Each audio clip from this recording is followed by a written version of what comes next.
Hi, everyone. I hope you had a wonderful Rosh Hashanah. One of the things I realized on Rosh Hashanah is that there's so many people who don't have an opportunity to spend Rosh Hashanah with me in person. And as a result, you don't get, obviously, the magic and the moment of being there in person and feeling that energy. But I thought that maybe I would record one of my sermons. This was the sermon that I gave on the second day of Rosh Hashanah. And that way, again, it won't be that incredible magic of the moment, but at least you can get something. And perhaps, I hope at least, my prayer to you is that it will carry you into the new year. So I started my sermon with a story. The first century of our era was a tumultuous chapter in the story of the Jewish people. It was a Jewish revolt against an oppressive Roman rule over Israel, and it was unsuccessful. Worse yet, the attempted revolt instilled in the Roman Empire a ruthless resolve to wipe Israel off the map completely. It poked the bear, and the bear struck back hard.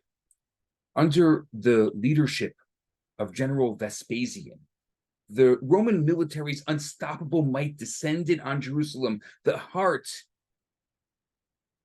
of Jewish civilization. In the face of this onslaught, Jerusalem's destruction loomed, and the demolition of the sacred temple was imminent. When it came, the extent of the devastation was unfathomable. Hundreds of thousands of Jews were murdered. The survivors, they faced a grim future, a future of exile. Amid this atmosphere of despair, there was a great rabbi, Rabbi Yochanan ben Zakkai. He was the spiritual leader of the community, and he emerges as a beacon of hope. He refused to yield to this bleak destiny, to buckle under the dictate of fate. He refused to give in, desperate to rescue whatever fragments of Jewish life and heritage he could. He resolves to meet up with the great Vespasian. Doing something like that would be almost impossible because the zealots, and I don't want to go into the civil war that was going on then, but the zealots were blocking the entrance to Jerusalem. They had laid siege on Jerusalem. So he gets his students together and he says, students, put me in a coffin and fake my burial so I can leave Jerusalem. And they come to the gates of the city with Rabbi Yochanan ben Zakkai, the great Rabbi Yochanan ben Zakkai, in a coffin. The zealots say, who is that? We're going to bury our master, Rabbi Yochanan ben Zakkai. We didn't hear Rabbi Yochanan ben Zakkai passing away. Oh, he did. We don't believe you. And they start almost pulling out their swords. They're going to stab the coffin to make sure that he really passed away. When the students say, wait, people are going to see you stabbing the coffin of Rabbi Yochanan ben Zakkai. What kind of people are you? They finally acquiesce and let them out of Jerusalem. After he gets out of Jerusalem, Rabbi Yochanan started declaring, saying to Vespasian, you are destined to become the ruler of the Roman Empire. Vespasian initially scoffed in disbelief. Within hours, news had arrived that Vespasian had indeed been declared the new emperor of Rome. Impressed by Rabbi Yochanan ben Zakkai's foresight and his audacity, he says, I see, Rabbi Yochanan, that you are indeed a great man. Tell me what you wish from me. I'll grant you 3 requests. And my sermon, I would like to talk about these 3 requests that Rabbi Yochanan asked for. Indeed, Vespasian did grant them, and what that means to you and me. Now, Rabbi Yochanan was critically aware that Jewish survival hung on the balance. So what would you ask? Just take a moment. What would you ask if you were in his place? Because the requests that he made, well, they're not exactly what I would think would be the request that I would make. He says in Hebrew, Tein li Yavne v'chachameha. Set aside a location in Yavne. Yavne is close to contemporary Rehovot, if you know the map of Israel. And he wanted them to establish a school for Torah study.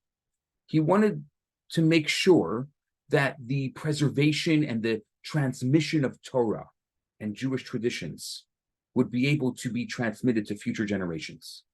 So he wanted Yavne to be the school for Torah study. That was number one. Number two,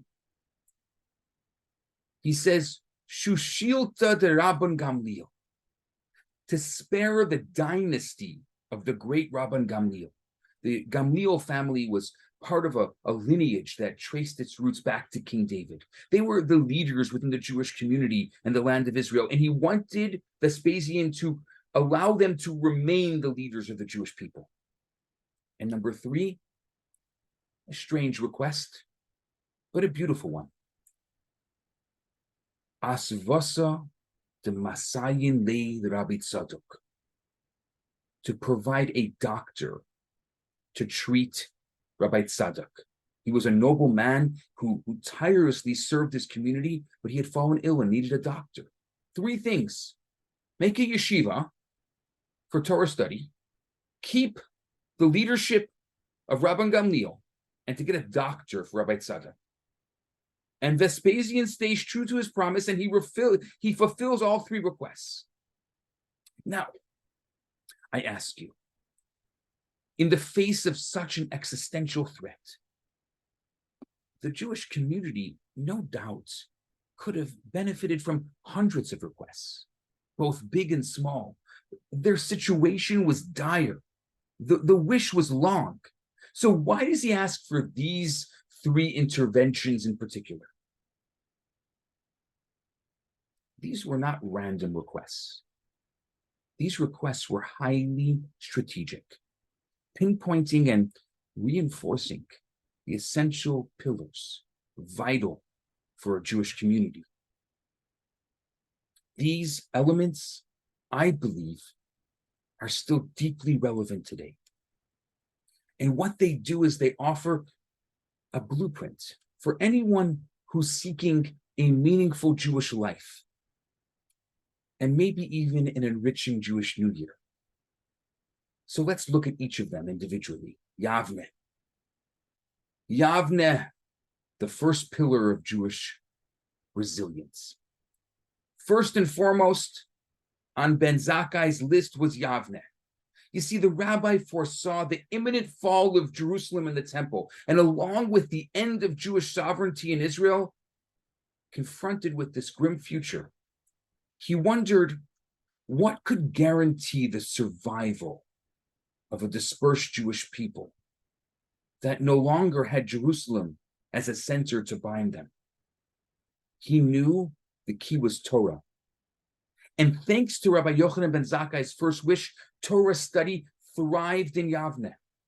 With this hub of teachers and students, the Talmud began to form, the great Babylonian Talmud. And Jerusalem was not only preserved, but revitalized. Its future was guaranteed. And over the next 19 centuries, despite being scattered all over the world, the Jews remained a united community, without a shared land, without even a shared language or culture, without a military defense. It was the Torah and its mitzvot that provided the strength and spiritual resilience to each successive generation. Ben Zakkai grasped a critical truth. The survival of the Jewish people is inextricably tied to the Torah. Stripped of the Torah, Stripped of its traditions, the prospect of sustaining Jewish survival is next to none. Our children's education in the profound richness of our heritage is paramount. I'll tell you a little anecdote to explain this. So a great philanthropist is visiting a Hebrew school that he started, that he founded, that he gave money to. And he's in the classroom when the teacher who's eager to exhibit the fruits of his educational efforts. He initiates a quick quiz. He says, "Stephen, can you tell us who broke the tablets?" Stephen says, "I promise, teacher, it wasn't me." Now the teacher's embarrassed. "Stephen, come on, take a moment, tell us who broke the tablets." He says, "Teacher, I swear I didn't do it." And the teacher's upset at the response, realizing that he just wanted them to say that it was Moses. The philanthropist, taking note of his discomfort, he leans over and he says to the teacher, look, I know this kid. I know his family. They're people of great integrity. If he says he didn't do it, believe him. And don't worry about the broken tablets. I'll cover the cost." You see, to ensure Jewish continuity, we have to carry forth Ben Zakkai's legacy. We have to nurture a strong foundation of Torah study within ourselves, within our children. And by doing so, we safeguard our tradition and ensure a seamless transmission of our rich heritage across generations. I want to share a story with you, a story about discovering a lost masterpiece. The man's name is Ernest Onions. He's an Englishman. He made a living selling animal feed, but he had a great passion for art. He would scavenge through estate sales, and especially during financially bleak times. And over the years, he filled his home and 3 garden sheds with a beautiful collection of art. In 1994, he passes away, and he leaves his indifferent children with an art trove they didn't value. So what do? Like many people do, they go to Sotheby's to auction it off. As the catalog went out, one painting caught the attention of an expert in the field. His name is Dennis Mahon. The painting was listed as the Sack of Carthage. The painting was expected to fetch about $16,000. But Mahon, with an eye trained through an extensive education in art history, he noticed a glaring discrepancy. A large menorah being carried out of a burning temple. Now, Mahon knew immediately that the painting was not depicting Carthage. A bell rang in his mind. He recalled that the great French master, Nicolas Poussin, had painted 2 depictions of a destruction of the temple in Jerusalem, one of them which had disappeared at some point without a trace. Now, piecing together the clues, he realized that he actually could be looking at the Lost Busan. He decided to act on his hunch, and he placed an insane bid that sent ripples through the auction room, and it drove the final price all the way to $244,000. Guess what? Mahon's gamble paid off. After an expert examined it at the Louvre, the painting was confirmed to actually be the lost masterpiece of Poussin. It later sold for a whopping $7.2 million to philanthropist Jacob Rothschild, who donated it to the Israel Museum in Jerusalem, and it still hangs there today. I tell you this story because I think it serves as a powerful metaphor for modern Jewish life. Judaism is a priceless inheritance, but it can slip away if we don't appreciate its true worth. Its value is there for all to see, but you have to have the right pair of eyes. For many, I think Torah is like Ernest Onion's paintings, something inherited from the past generations, But the truth is that, and maybe for no reason of our own, it's just devoid of personal relevance. Like Onian's children, there's so many people who have readiness to relinquish the Torah. And it stems, I would say, from a lack of awareness of what is its profound value. If we aspire to pass our rich legacy to our children, we need to kindle an appreciation for it within them. We inherit what we value and risk losing what we don't. Its treasures cannot be auctioned. And one way to foster this appreciation is through education. Mahon, like Onian's children, was unwilling to let the painting slip beyond his grasp. He understood its value as a function of his education, which trained him to both identify and appreciate its pricelessness. He saw farther because he perceived its worth more deeply. And I think Rabbi Yochanan ben Zakkai understood the same is true of Judaism. The only way to guarantee intergenerational transmission, eternity, in other words, is by instilling in our children our tradition's enormous value. Education is a crucial tool in accomplishing this. Our children can only learn to love the Torah by learning its content and significance. This leads me to number 2. Rabbi Yochanan ben Zakkai's second request, safeguarding the lineage of Rabban Gamliel.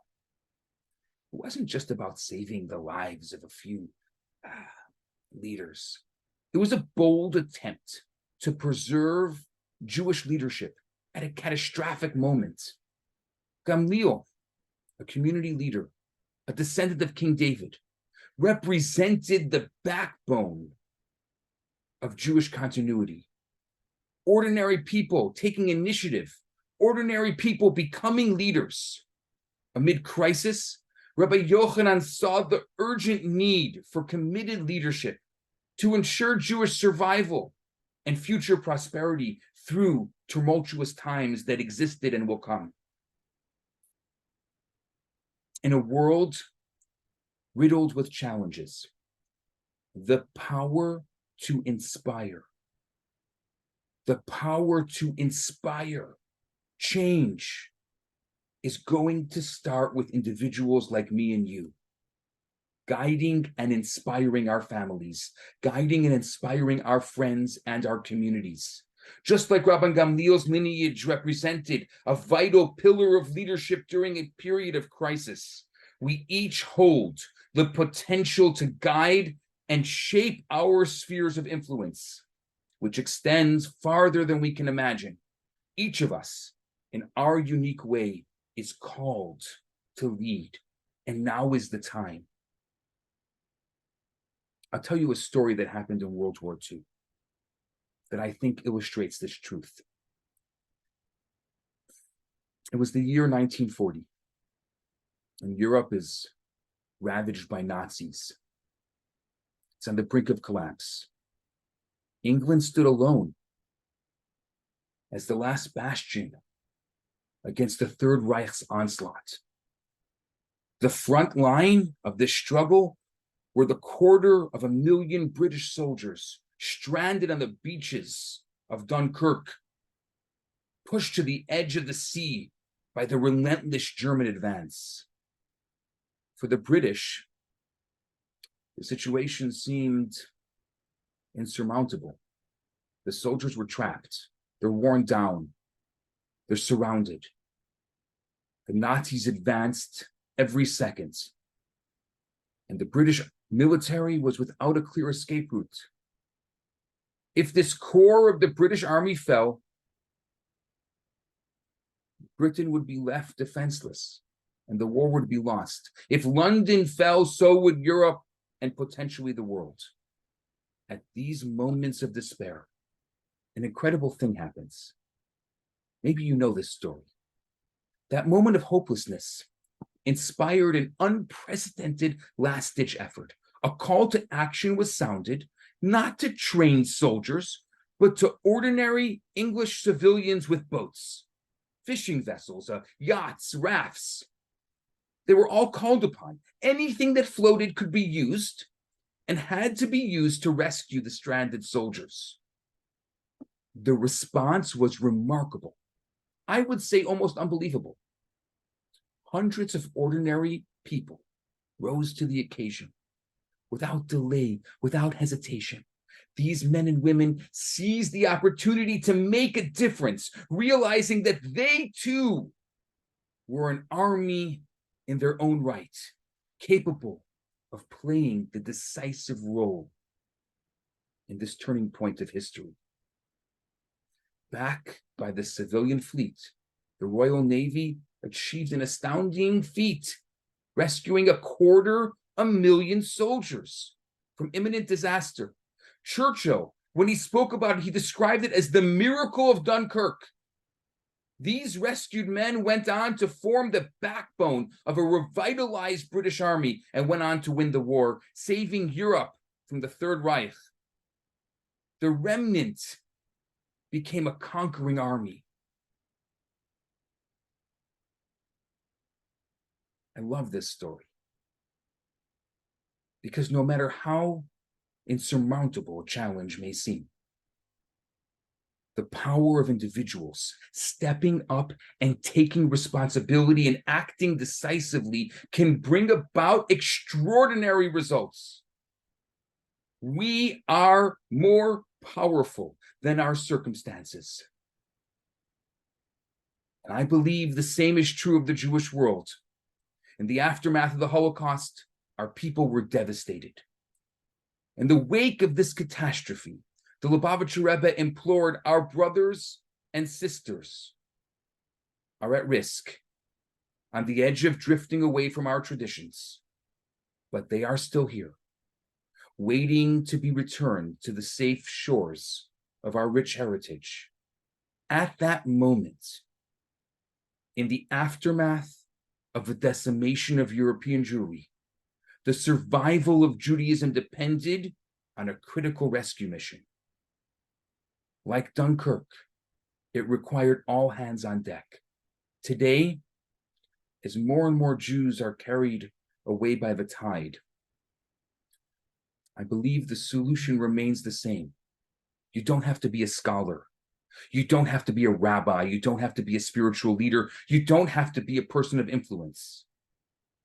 To cross the challenging waters of indifference, to cross the challenging waters of disaffection, all you need is the vessel you already have. You need your unique abilities, your unique passion. If you, like the fishing boat owners, have only the simplest resource to share, use them to reach out. Everyone and everything are desperately needed right now. If you, like the yacht owners, are blessed with bounty, then enlist your wealth in the service of others. If you can extend your hand to save one Jew, consider how many more they might reach, and in turn, how many more those individuals will rescue. Perhaps by saving one, you've ignited a chain reaction that could save thousands. I mean, look around the world today. Wherever you go, you're going to see a Chabad center in every corner of the globe in places that you couldn't even imagine. These vibrant hubs of Jewish life were not established by spiritual leaders alone. These places were established by people without formal Jewish education. This Renaissance is a miracle. I would say echoing the miracle of Dunkirk, an unprecedented revival in our history, in our lifetime. This is what victory from the bottom up looks like. It took everyone to defeat Hitler. It's going to require each and every one of us to make our people stronger. And no one should ever ask, who am I to make a difference? Each one of us has a vital part to play in navigating the course toward a vibrant Jewish horizon. We are all potential captains of this mission, ready to set sail toward a destiny brimming with life, brimming with celebration. And this gets me to the third request. Rabbi Yochanan ben Zakkai's crucial third request. Bring in a doctor for Rabbi Tzadok. What does that mean to you and me? I think it means that every single person, every individual is immeasurable. Rabbi Tzadok, he had given all.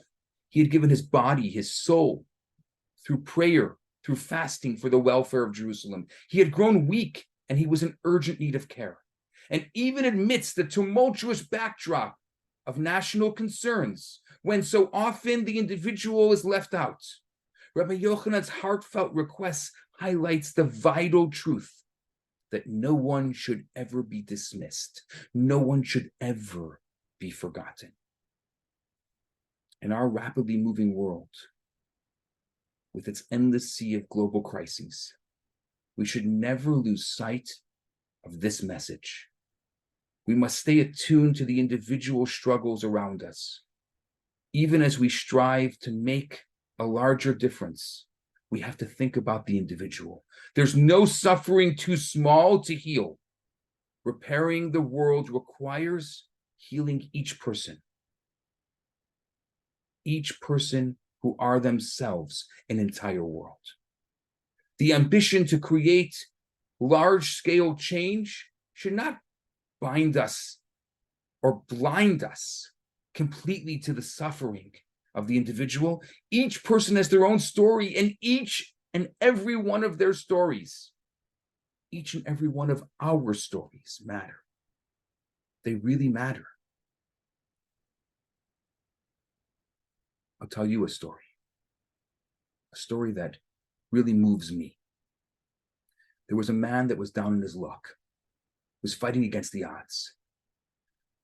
When he was just a toddler, his father headed to the grocery store one day and never came back.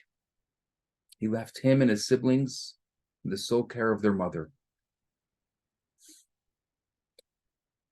Later on, he met the love of his life in college, and he was so strapped for cash that he had to borrow a suit and a tie for his wedding. He, his wife, and their newborn baby lived crammed into a dilapidated trailer. His car was more rust than vehicle. It was held together with wire and duct tape. By day, he earned a meager income at a laundry company, and by night, he mopped the floors in office buildings. But he had a dream to become a writer. But he couldn't even afford a typewriter. He found an old typewriter, and he set up a makeshift workspace in the corner of his bedroom. Between jobs, he penned one story after another. He sent his work out to numerous publishers, to agents, but he got rejection after rejection. He often wondered whether anyone was bothering to even read his manuscripts. He seemed to be going nowhere fast. Dejected and disheartened, he began writing a final story. But midway, in a fit of frustration, he threw the unfinished manuscript into the trash. His wife discovered it. She read it, and she saw its potential. She nudged her husband to keep going, to finish what he started. And when the manuscript was complete, his wife sent the story to a different publisher. And finally, after many attempts, it was met with success. A publisher finally offered him a contract. This story sold over 5 million copies and became one of the top grossing films of 1976. Who was this man? Stephen King. Now one of the most successful writers of our time. I share this story with you because there are people around us who are disheartened, who have given up on their dreams and they've tossed them into the trash. We can choose to walk by. We can choose to ignore their pain and ignore their struggles. thinking to ourselves, it's just one person. Or we can learn from Rabbi Yochanan ben Zakkai. We can tout our own busy lives and take a moment to extend a helping hand. Don't get so busy trying to change the world that you forget to care for the individual right in front of you and the change you can achieve during your daily routine. No dream is too small. No individual is too insignificant. Our small acts can lift their spirits and reignite the spark of their aspirations. An accomplishment as admirable as altering the course of history. So, the dawn of a new year, I hope it's more to us than just a flip of a calendar page. It's an invitation to reset. It's an invitation to reimagine and to reignite the flame within us. In the spirit of transformation, I urge you, I ask you to reflect on the three timeless principles shared by Rabbi Yochanan ben Zakkai. They have the power to truly shape our journey ahead. First, the infinite wisdom of the Torah.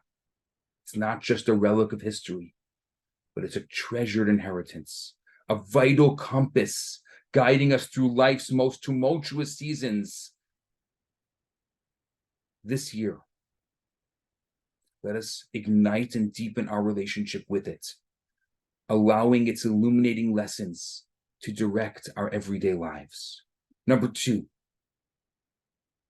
each one of us is capable of leadership. We can all be catalysts for transformation, influencing and inspiring in our own unique ways. In the new year, I ask you to embrace your inner leader. Commit yourself to creating the ripples of positive change in your community.